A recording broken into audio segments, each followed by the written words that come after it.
And I would just kind of sit there and I'd go, you know, Well, look, I already told you. I deal with the goddamn customers so the engineers don't have to.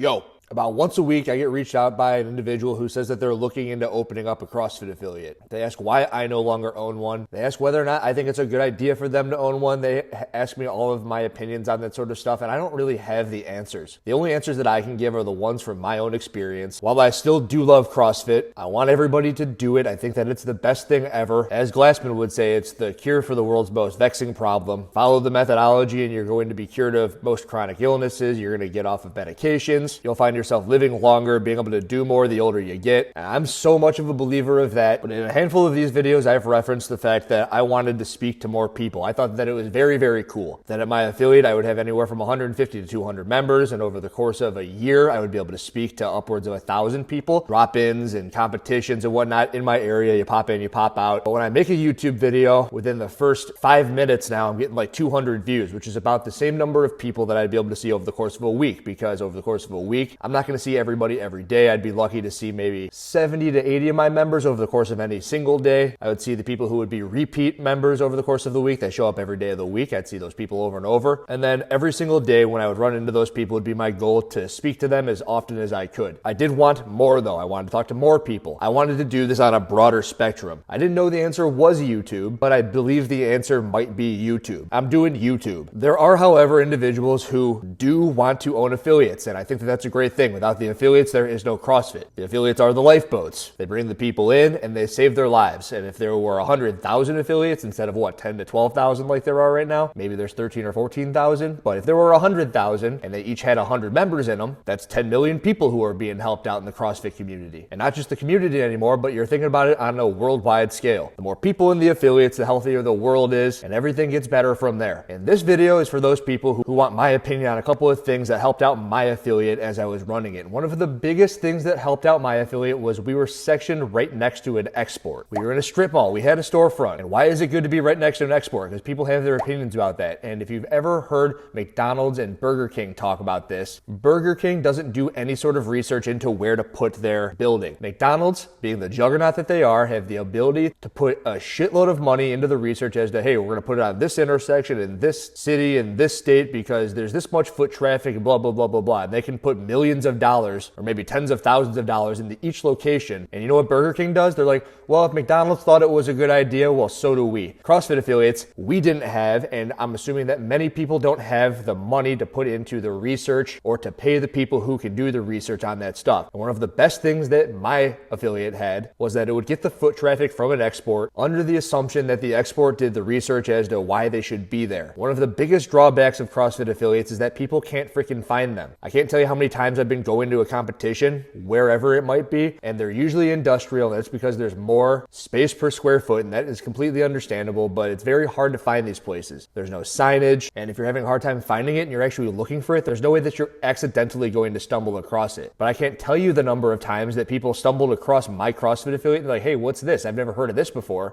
And then that was always extremely confusing to me. I'm like, what? How have you never heard about this before? You know, in the affiliate, all you're thinking about is the affiliate. And when you do that, you don't understand how it's possible that no one's even heard of CrossFit before. It's like, fuck, I'm 6 years deep in this. It's possible that you've never heard of it? How? What the hell is wrong with you people? What does my $3,000 monthly affiliation go to? And that's a good question. Where does it go to? It should be going towards the media department, right? So that more people are coming in. I think that that's rather cut and dry. You put out a whole bunch of stuff, even if it's on YouTube, do it at a high quality. I think one of the best things that CrossFit could do would be putting out a Super Bowl commercial. Pony up for a 30-second commercial and you're going to have the entire world possibly, definitely most of the United States looking at a 30-second commercial about CrossFit. And then every single person that would wander into my affiliate and say, I've never heard of this before. What's this place? How come no one's wearing any clothes? This is cool. You pay for people's eyes to be on it. And it would be up to the media team at CrossFit to determine what they would want to put into that 30-second video. It could literally be Medeiros and Tia Toomey giving a middle finger to the freaking screen saying, we're fitter than you, fuck you. And that might take off because could you imagine how many people would look into CrossFit and be like, who do these people think they are? They think that they're fitter than us? It's actually how the entire world says that kipping pull-ups are stupid. We shouldn't really defend the fact that we think kipping pull-ups are stupid. We should be happy that people are talking about our kipping pull-ups pull-ups, because at least if they're talking about it, it's better than if they weren't talking about it. And then if 5 people who weren't going to come in anyway because all they do is talk shit are talking about it, and one of those people wander into the CrossFit affiliate, that's one more person that you have the potential to save their lives at some point, or maybe the lives of their family members. I then want to bridge all of this into how you keep them there. The common methods are elements and foundations or the on-ramp. Everyone's got something, some sort of a class. And I think that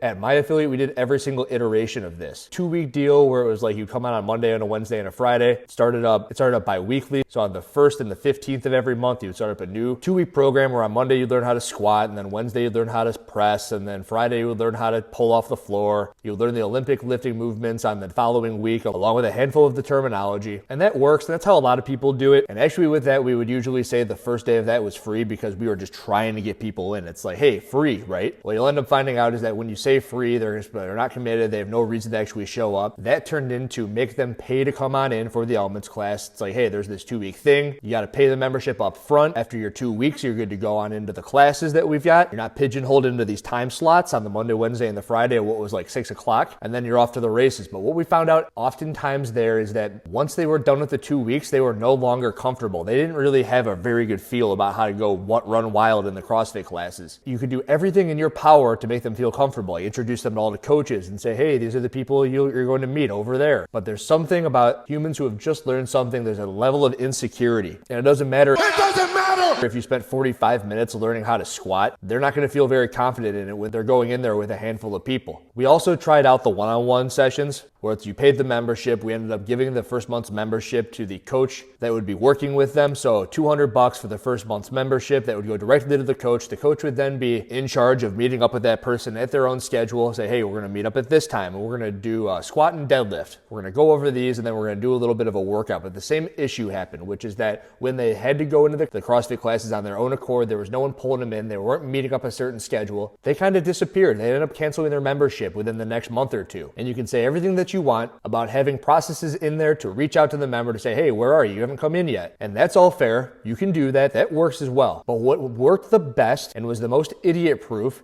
was the most idiotic way to do it. Idiot.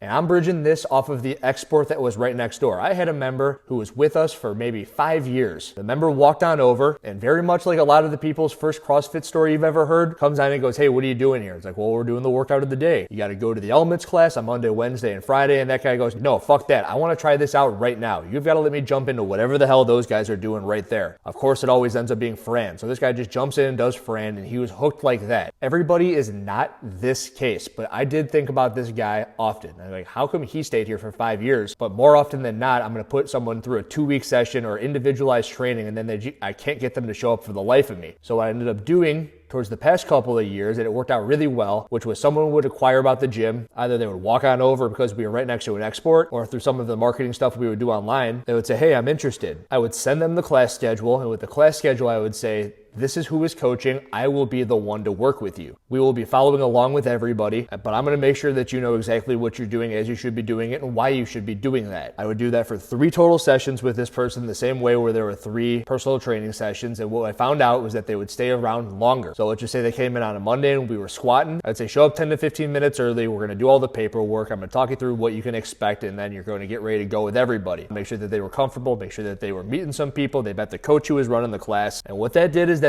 gave them the educational portion of it, because of course you're expecting them to not know how to squat. Unlike the guy who came over from the export and said, fuck this, I want to do this right now, most people aren't going to know how to do a squat the proper way. And by the way, that individual did not either. Did straight pull-ups, of course, wasn't squatting to depth, wasn't locking their arms out overhead on their thrusters, but because that individual was allowed to participate in the classes, we had 5 years to work on them, put them in the right direction. I can tell you that athlete who on that day did Fran in about 7.5 or so minutes, 5 years later, that athlete would be able to do Fran in under 3 minutes. About 34, 35 years old, a former professional soccer player, had stomach definition, to be able to see 4 to 6 abs depending on how heavily they were drinking that weekend. But the only reason that athlete was able to end up moving the proper way was because they were brought into the classes immediately. And I haven't heard of many CrossFit affiliates that do it this way. I think that it was also extremely beneficial that myself as the owner was the one who did their first 3 sessions with them. I'm not saying it's necessary, but it's good for them to know that 1, you've got their best interest in mind, and 2, you're not going to be the one who's doing everything for them. This is the coach. As often as you can, you're going to say, this is kind of what we're looking for, but each and every coach has their own flavor. I want you to try to pick up on as much as you can from myself, but I also want you to learn as much as you can from my coaches as well, because they're very freaking smart. Maybe some of the stuff that I say won't vibe very well with you, which is why we have anywhere from 5 to 8 coaches. If a CrossFit class is run properly, you're almost doing a mini elements, foundations, on-ramp every single time. You want to make sure that everyone understands what they're doing, and over the course of 5 years, like that other guy that I've been telling you about, the former professional soccer player, you refine things. They get better and better, and the only reason they get better is because of virtuosity, doing the common uncommonly well. You can't do the common uncommonly well if you never remember the basics, the foundations, the elements, the on-ramp. If that person just walked into the gym, the question always was from that person, what do you guys do here? What would you say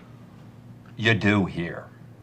And I would just kind of sit there and I'd go, you know, Well, look, I already told you. I deal with the goddamn customers so the engineers don't have to. I could talk to you for 5 to 10 minutes about it and then you could walk out the door. But if you're willing, it'd be much better if I showed you how to do this stuff. Come with me if you want to live. What ends up happening is you rip off the Band-Aid. They were interested. They're there. They're going to give you their excuses about, oh, you know, I gotta be here, I gotta be there, but you can always tell whether or not they're being serious. And then you call them on their shit. Like, do you really have to be somewhere? Like, why are you here right now? You really thought you were gonna give yourself 2 minutes? It's like, how about you give me 20 minutes and we'll do the first half of this class with these guys. I see you're in workout clothes. Let's see what you got. Retention rates for people who are going through the foundations, the elements, the on-ramp class, something like 1 out of 4 would stay, 25%. What ended up happening is it was a waste of our time, it was a waste of their time, and you lost the opportunity to keep somebody for the rest of their lives and teach them how to do things the right way. Retention rates this way, 2 out of 3 people would stay. That third person, they wouldn't do that initial class. They wouldn't even start. So 3 people walk into the gym, you get 2 of them to work out either then or within the next 24 hours, and then they were kind of sold. They'd be there for anywhere from 4 to 6 months. The only way this works is if you or someone that you trust is going to be the one shadowing them, and of course you have a very good coaching team that you're working with. Otherwise, you're going to look like an idiotic gym with a whole bunch of people not knowing what they're doing because they were never taught. But every single class should be a teaching process. At least that's what I thought a CrossFit affiliate was supposed to be. You're doing a 5x5 back squat, workout of the day. Here's the intent, here's the purpose, here's the way it should look, here's why. You know the rest. Andrew Hiller, out.